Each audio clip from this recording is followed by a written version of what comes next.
बिस्मिल्लाहिर्रहमानिर्रहीम। हज़रत मौलाना रूम रहमतुल्लाह अलैह मुख्तलिफ़ अंदाज से हमें समझा रहे हैं अल्लाह की मार्फत हासिल करना, इश्क में रहना, मोहब्बत में रहना। तो फरमाते हैं कि एक आशिक रात को मशूका के फ़राक में घूम रहा था कि रास्ते में उसने कोतवाल को देखा तो उससे डर कर एक बाग में घुस गया। वहाँ देखा तो उसकी मशूका मौजूद थी, तो उस कोतवाल को दुआएं देने लगा। यह कहानी बनाई गई है जो कि समझाने के लिए, वरना अल्लाह वालों का ताल्लुक़ ना ऐसे इश्क से होता है ना ऐसे मशूक से होता है। वो फना फिल्ला लोग होते हैं, उनका औरत और मर्द वाले मामला से कोई दिलचस्पी नहीं होती, क्योंकि जब तक बंदा इन औरतों के चुंगल से नहीं निकलता तब तक वो कामल मुरीद भी नहीं बनता। पहले दौर में अगर किसी ने शादी भी करनी होती थी ना, तो पहले पीर इजाज़त देता तो फिर शादी करता, वगरना शादी के बाद वो दीन पर चल भी नहीं सकता था कमा हक्का, और ना ही अपनी बीवी को दीन सिखाता था, क्योंकि हम सीखने और सिखाने के लिए हैं। इसलिए हमारा सीख कर सिखाना लाजम था, वो सीखा हुआ नहीं होता था। इसे जब सीखा नहीं हुआ होता था तो आगे सिखाता कैसे? इसलिए वो दुनिया की दलदल में ही गर्क हो जाता था इस सूरत हाल में, क्योंकि उसके नज़दीक जो होता था बीवी के साथ सिर्फ़ और सिर्फ रहना वो होता था, लेकिन सिखाना नहीं होता था। तो इसने समझाया कि एक ऐसा थपेड़ा हुआ कि आशिक मशूक के पास चला कर कोतवाल को दुआएं देने लगा। जैसे किसी बंदे को हार्ट अटैक हो जाए, जब हार्ट अटैक हो जाए तो दाढ़ी रख लेता है। जब दाढ़ी रख ली तो रखी क्यों है? हार्ट अटैक की वजह से। हार्ट अटैक से क्या हुआ? मौत याद आ गई। जब मौत याद आ गई तो उसने दाढ़ी रख ली, नमाजें पढ़ने शुरू कर, और जैसे ही हार्ट अटैक का असर कम हुआ वो दोबारा वापस आ गई। क्या लेकर मरे हैं यार। उसने दोबारा दाढ़ी साफ करवाई और मौलवियों को गाली देने लग गया। डर के मारे क्यों रखी? जिसका मतलब मालूम था कि मर गया तो शक्ल तो ऐसी लेके जाऊं। ये इस बंदे को इल्म है कि नमाज पढ़नी चाहिए, दाढ़ी रखनी चाहिए, लेकिन जब मरने लगता है उस वक्त सोचता है। कुछ लोग अपने आप को कमजोर समझते हैं और नहीं दाढ़ी रख लेते तो मैं गाल नहीं काट सकता। भाई दाढ़ी रख के गाली काटना, तेन भी तो गला कहने गया दाढ़ी रख के गला काटता। फिर सुन, दाढ़ी ना रखकर गालियां निकालने से बेहतर है दाढ़ी रखकर गालियां निकाल कर सुन। तो गाल समझ आएगी नहीं है? फिर सुन ना। अब तुम्हें तो जो निकालेगा तो लोग भी तुम्हें बातें करेंगे ना।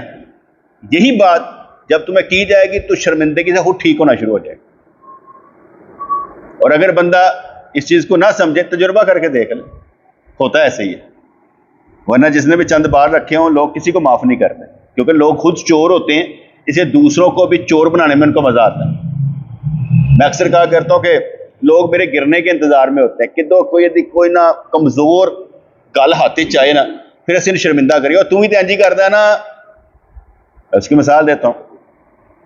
हमारा एक दोस्त था, तो उसने दफ्तर में एक सिगरेट पिया, टेंशन में होगा, उन्हें कहा यार पिया, मैंने भी सिगरेट पिया। सिगरेट पहले कभी पिया नहीं था। उसके बाद उस दाढ़ी रखी थी, उसने भी दाढ़ी रखी थी। उसके बाद कुछ अरसा बाद उसने उसी पियन को ना कोई नसीहत करने की, कहता तू तो मैं नसीहत ना कर, मेरे सामने तो सिगरेट पीता, तू मैं नसीहत नहीं कर। इस तरीके से मुझे एक बंदे ने कहा, दोस्त ही था, कहते यार हमें ना दफ्तर में ना कैश अवार्ड मिलता है 2000 1000 हर महीने, हम कुछ ना कुछ कमा लेते हैं, बड़ी पुरानी बात है। मैं कहा फिर? कहता मैं तुम्हारा भी नाम नीचे लिखवा दूंगा। मैं कहा मेरा नाम, मैं तो तुम्हारे सेक्शन का ही नहीं। कहता मैं भला क्या करूंगा, मैं जब टाइप करूंगा ना नाम, उसमें थोड़ी जगह स्पेस छोड़ दूंगा, जब ऑफिसर साइन कर देगा ना फिर दोबारा उसको डालकर ना कागज को, तो तुम्हारा नाम भी टाइप कर चला जाया करेगा। मैं कहा मुझे पैसों की जरूरत नहीं है। ओपिनियन कहने लगा पैसे बहु जी समंदर है, जिन्ना मर्जी कढ़ लो, इतने कड़े पैसे डुबन लगे ने, खा लो। मैं कहा मुझे बताओ मैं करूंगा क्या? कहता किताबा ले लें, तो दीन दी पड़े ना। मैं किताबा में वैसे ले लेना, पैसे नहीं चाहिए। मैंने पैसे नहीं लिए।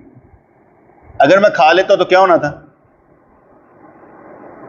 खाने पर मैं उनके सामने नजर नहीं उठा सकता था, मैंने चोर हो जाना था कि पैसे खा गया। मैंने पैसे खाए ही नहीं, इसलिए कि करदार की मौत ईमान की मौत है। जहां करदार नीचे आ जाए ना तो समझ ले ईमान मर गया। करदार को नीचे नहीं आने देना चाहिए। अगर कोई कहे ना यार तू चोर हो, एक मिसाल है, आपको याद हो कश्ती में एक बंदे पर इल्जाम लगा कि तुम चोर हो, कहता होया कि ये, कहता हमारा हीरा इस तरह गुम हुआ है वो तुम्हारे पास है। कहता अच्छा, अल्लाह वाला था, उसने ऐसे हाथ किए तो कई मछलियां आ गई हीरे लेके। कहते नहीं नहीं तू चोर नहीं है। जिंदगी में कोई एक नुक्ता किसी ने बयान किया है कि जब बंदा सही हो तो कई उसकी गवाही देने वाले आ जाएं। किसी जगह पर आप फंसे हो तो आपने कोई हरकत नहीं की, गलत हरकत नहीं की, और अगर आपको कोई कहे और तू अंज किता, कहेगा नहीं मैं अज गवाही ना, बंदा यहो जिहा नहीं है। ये मैंने देखा है कि लोग खुद उसकी गवाही देने के लिए आ जाएंगे, ये बंदा ऐसा नहीं है, ये बंदा ठीक है। क्योंकि आपने जब गलत किया नहीं है तो इसका मतलब है कि आप गलत हैं नहीं, तो आप ठीक हैं। तो इससे कई मसाइल में जब चोट पड़ती है तो इंसान का ट्रेंड चेंज हो जाता है। इसलिए कहते हैं कि जो हमारा ट्रेंड अल्लाह की तरफ लगा तो उस ट्रेंड पर कुर्बान जाए। जैसे अक्सर कहा जाता है ना, और यार मैं एदी वजह बदलिया सा यार, मैंने दुआवां देना यार एदी वजह बदलिया सा। जब वो किसी की वजह से बदल जाता है तो उसको भी दुआएं देता है, मैं इसकी वजह से बदला, ट्रेंड चेंज हो गया था मेरा। हमें भी जिसने बदला हम उसे दुआएं दें, या मैं क्या करता हूं कि जिसने हमारे लिए दुआएं की तो या अल्लाह उसका भी भला कर, क्योंकि हम भी तो किसी की दुआ है ना, हर कोई किसी की दुआ होता है, ठीक है। तो फिर साहिब दुआ बन जाता है कि जिनकी दुआएं कबूल होती है। इसलिए जब हमें किसी ने बदला हमारे लिए दुआएं की तो हम भी उसके लिए दुआ करते हैं, या अल्लाह उसका भला कर, जिसने हमारे लिए दुआएं करके हम यहां पर खड़ा कर दी।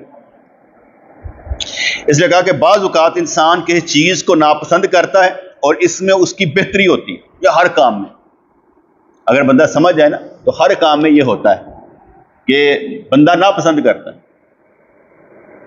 बेटियों को नापसंद करता है, कल क़यामत वाले दिन जब उसे नबी पाक का साथ मिलेगा तो कहता मैंने गलत पसंद किया,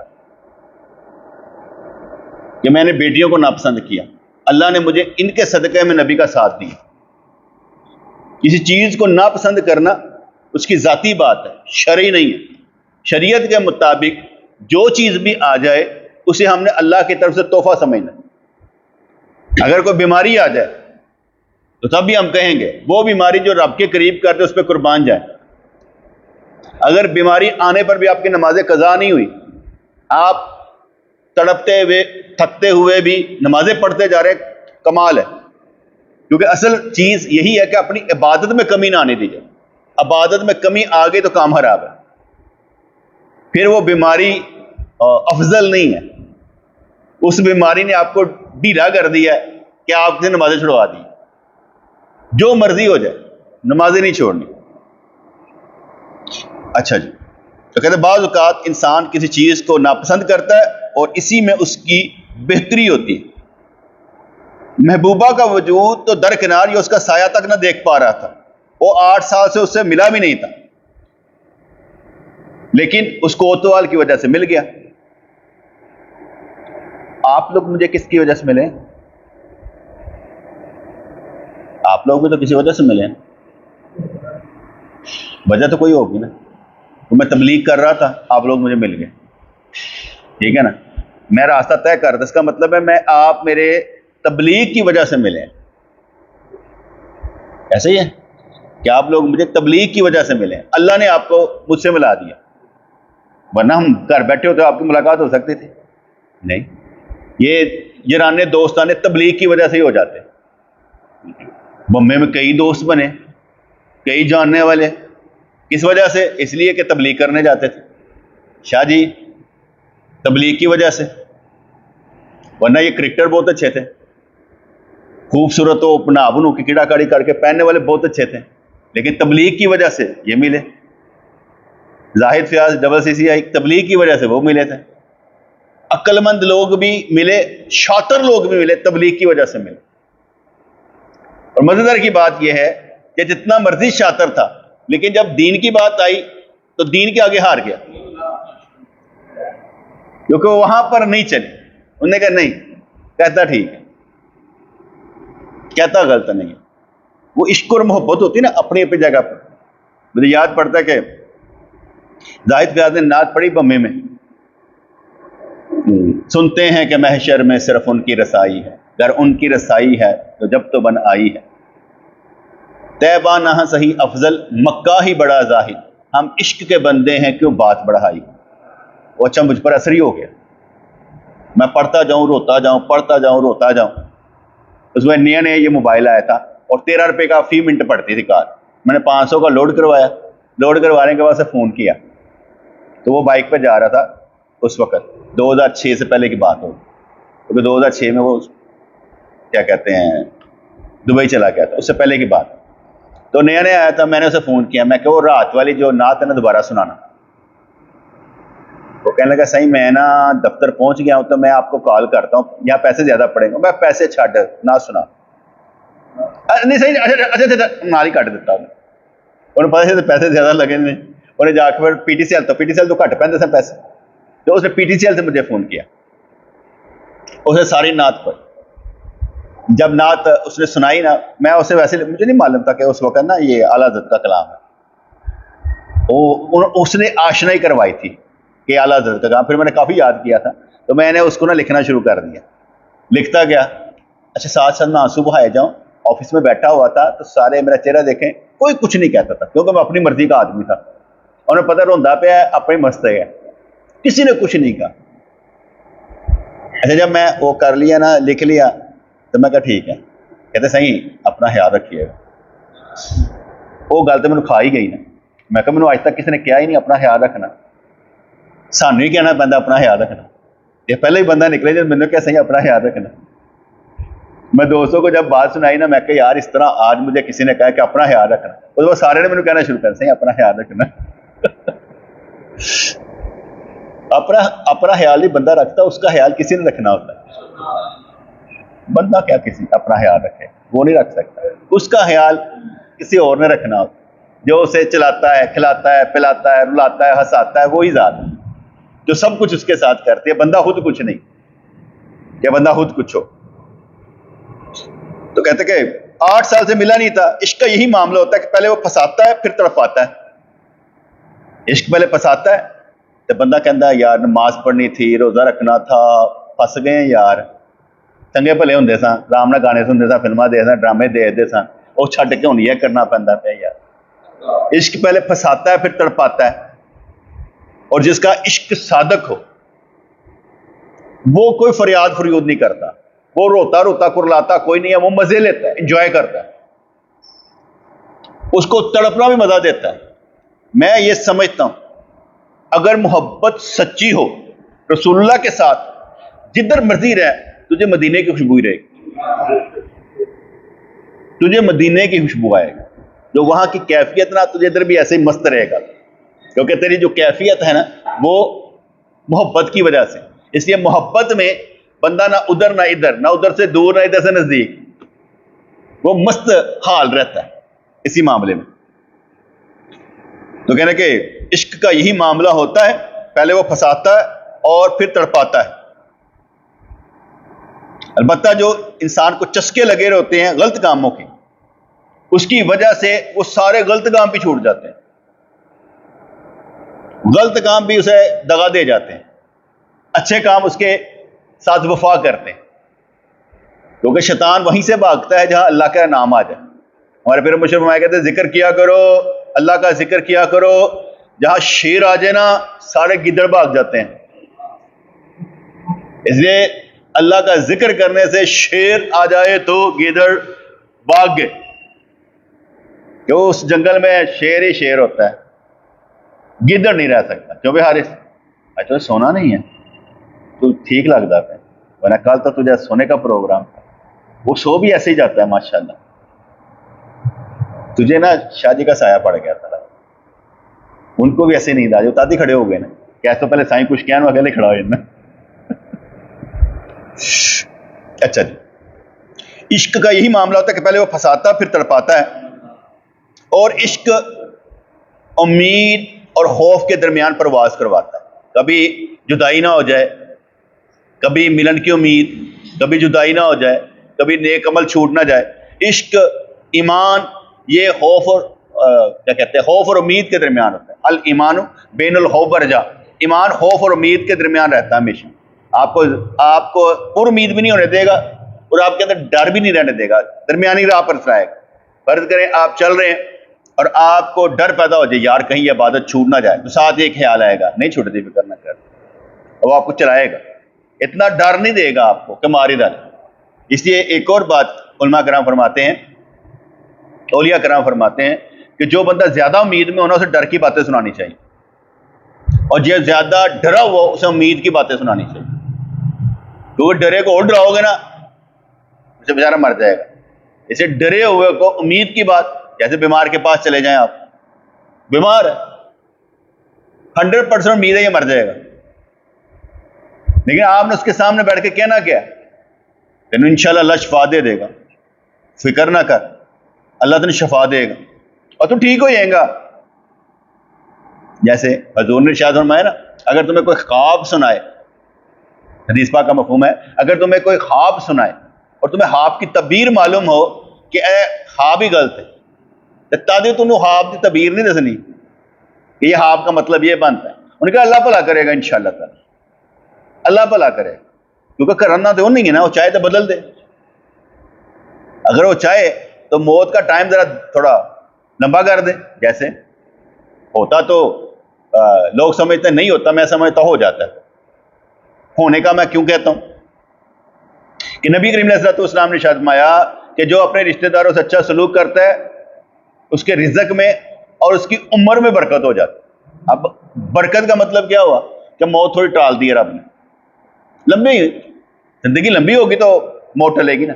इसलिए जिसकी उम्र में बरकत हो गई और रिज़्क में बरकत हो गई, तो बरकत उम्र में हुई तो रिज़्क भी तो मिल गया ना साथ ही, कि रिज़्क में भी बरकत होगी और उम्र में बरकत मिली, रिज़्क भी नाल मिलेगा, दो ही मिलेंगे, उम्र भी तो रिज़्क भी, दोनों साथ साथ तुम्हें मिलते चले जाएंगे अगर तुम अच्छा सलूक करोगी, यानी शरीयत के मुताबिक आपने उनके साथ काम करना। तो इसलिए ईमान खौफ और उम्मीद के दरमियान होता है।